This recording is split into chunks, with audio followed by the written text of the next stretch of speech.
Voice of Tamil 24. நடிகை ஸ்ரீதேவி மறைந்து நேற்றுடன் 7 வருடங்கள் ஆகிவிட்டது. கடந்த 2018ஆம் ஆண்டு துபாயில் திருமண விழா ஒன்றில் கலந்து கொண்டபோது அங்கேயே உயிரிழந்து விட்டார். இப்போது எத்தனை ஹீரோயின்களை லேடி சூப்பர் ஸ்டார் என்றாலும் real lady super star Sridevi தான்.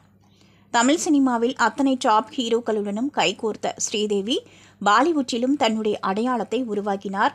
தன்னுடைய மகள் ஜான்வியை எப்படியாவது ஹீரோயின் ஆக்க வேண்டும் என்று முயற்சி செய்த ஸ்ரீதேவி அவர் நடித்த படம் ரிலீஸ் ஆவதற்கு முன்பே மறைந்து விட்டார். ஸ்ரீதேவியின் மரணம் மர்மமான மரணம் என்று பெரிய அளவில் பேசப்பட்டது. இதில் பிரபல தொழிலதிபர் தீப்தி சொன்ன விஷயம்தான் எல்லோருக்கும் பெரிய அதிர்ச்சியை கொடுத்தது. ஸ்ரீதேவிக்கு மும்பையில் வைத்தே மாமுஷி விஷம் கொடுக்கப்பட்டு விட்டது.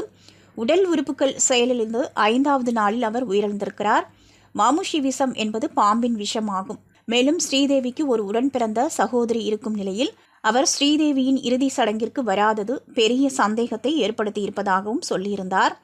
காலம் வரும்போது இதையெல்லாம் ஆதாரத்துடன் நிரூபிக்கிறேன் என்று சொன்ன தீப்தி அதன்பின் இது குறித்து எதுவுமே பேசவில்லை. நீங்க பார்த்துட்டு இருக்கிறது Voice of Tamil 24.